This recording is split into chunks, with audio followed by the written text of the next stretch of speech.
ಒಂದಷ್ಟು ವಿಚಾರಗಳು ವಿನಿಮಯ ಮಾಡ್ಕೊಬೇಕಂದ್ರೆ ಇಲಾಖೆಯಲ್ಲಿ ಸಚಿವರಾಗಿರ್ತಕ್ಕಂಥ ಸಚಿವರ ಬಗ್ಗೆ ಒಂದು ಮಾತಾಡಬೇಕು. ನಮ್ಮ ಲಾಡವರು, ಸಂತೋಷ್ ಲಾಡವರು ನಮ್ಮೆಲ್ಲರಿಗೂ ಒಂದು ಹುರಿದುಂಬಿಸೋ ನಾಯಕ ಅವರು.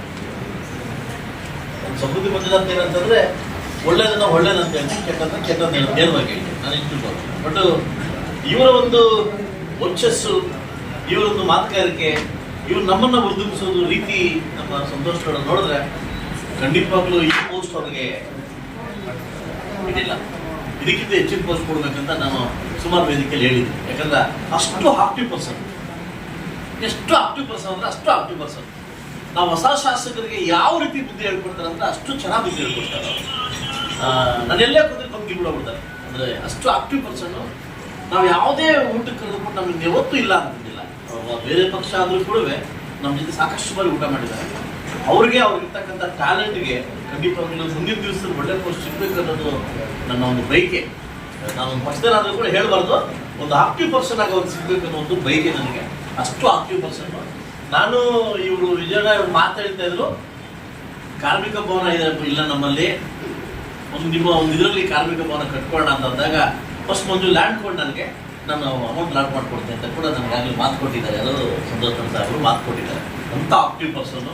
ಬಹುಶಃ ಕಾರ್ಮಿಕರಲ್ಲಿ, ನಮ್ಮ ಕಾರ್ಮಿಕರಲ್ಲಿ, ಕಟ್ಟಡ ಕಾರ್ಮಿಕರಲ್ಲಿ ಅಂಥವೇ ಒಂದು ನಾವು ಸಚಿವರ ಪಡೆಯೋದು ನಮ್ಮ ಪುಣ್ಯ ಅಂತ ಹೇಳ್ಬೋದು.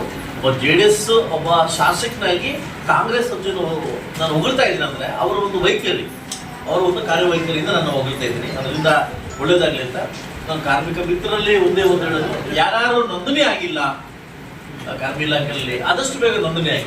ಯಾಕೆಂದ್ರೆ ಕಾರ್ಮಿಕ ಇಲಾಖೆಯಲ್ಲಿ ಏನಿಲ್ಲ ಅಂತ ಕೇಳಿ.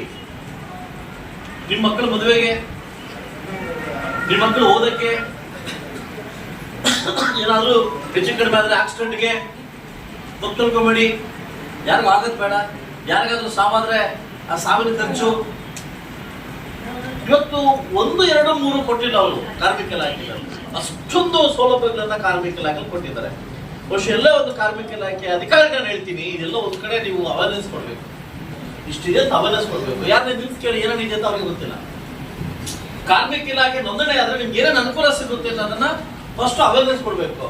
ಅದಲ್ವ ಈ ತರ ನಾವು ಗುಟ್ಟಾಗಿ ಮಾಡೋದು ಒಳ್ಳೇದಲ್ಲ, ಆಯ್ತಲ್ಲ. ಒಳ್ಳೆ ವೇದಿಕೆ ಮಾಡಿ 1,000, 2,000 ಜನ ಕೂರಿಸಿ ಅಲ್ಲೇ ನಾವು ಮಾಡಿ ಇದನ್ನ ಮಾಡ್ಬೇಕಾಗುತ್ತೆ. ಅದರಿಂದ ಸೊ ಖಂಡಿತವಾಗ್ಲೂ ಏನು ಇಲಾಖೆಯಿಂದ ಬರ್ತಕ್ಕಂಥ ಕೆಲವು ಇವೇನು ಪಿಂಚಣಿ ಸೌಲಭ್ಯ ಇದೆ, ಕುಟುಂಬ ಪಿಂಚಣಿ ಸೌಲಭ್ಯ ಇದೆ, ಅದಲ್ವಾ. ಸಾಕಷ್ಟು ಸೌಲಭ್ಯಗಳು, ಹೆರಿಗೆ ಸೌಲಭ್ಯ ಇದೆ. ಅಂತ್ಯಕ್ರಿಯೆ ಅಂದ್ರೆ ನಾವೇನಾದ್ರು ಹೆಚ್ಚು ಕಡಿಮೆ ಅಂತ್ಯಕ್ರಿಯೆ ಮಾಡ್ಲಿಕ್ಕೆ ಅಂತ್ಯಕ್ರಿಯೆ ವೆಚ್ಚ ಅಂತ ಕೊಡ್ತಾರೆ.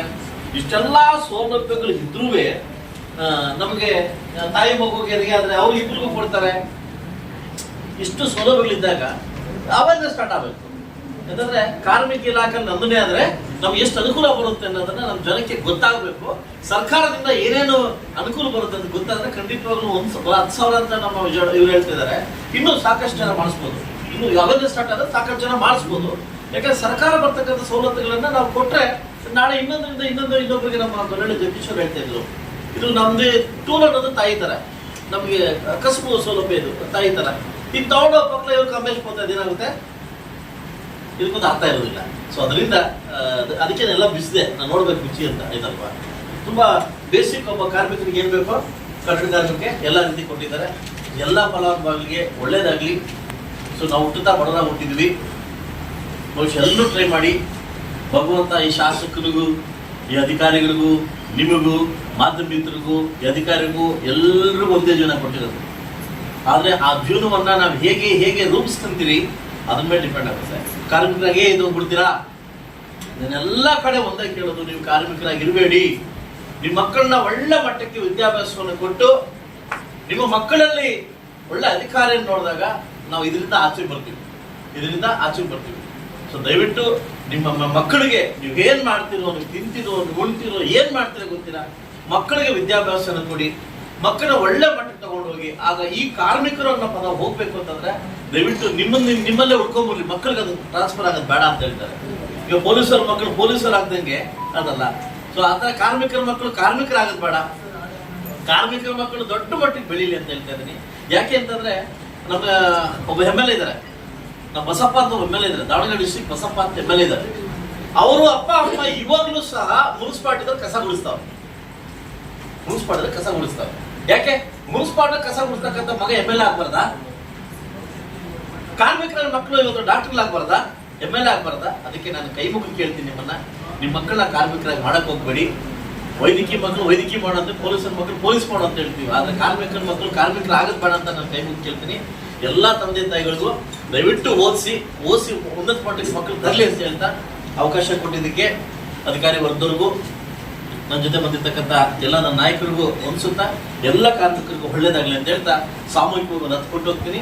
ದಯವಿಟ್ಟು ಸಾವಧಾನವಾಗಿ ಸಹನೆಯಿಂದ ಅವರಿಗೆ ಸ್ಪಂದಿಸಿ ತಗೊಂಡು ಹೋಗ್ಬೇಕಂತ ಕೇಳ್ಕೊತೀನಿ. ಹಣೆ ಒಂದು 2 ನಿಮಿಷ 2 ಮೆನ್ನ ಅರ್ಜನ ಮೆನ್ನ ಎಲ್ಲರೂ ಸಾವಧಾನವಾಗಿ ಗಲಾಟೆ ಮಾಡಿ ತಗೊಂಡು ಹೋಗ್ಬೇಕಂತ ಕೇಳ್ಕೊಂತ ಅವಕಾಶ ಕೊಟ್ಟಿದ್ದಕ್ಕೆ ನಮ್ಮೆಲ್ಲರಿಗೂ ಒಂದು ನನ್ನ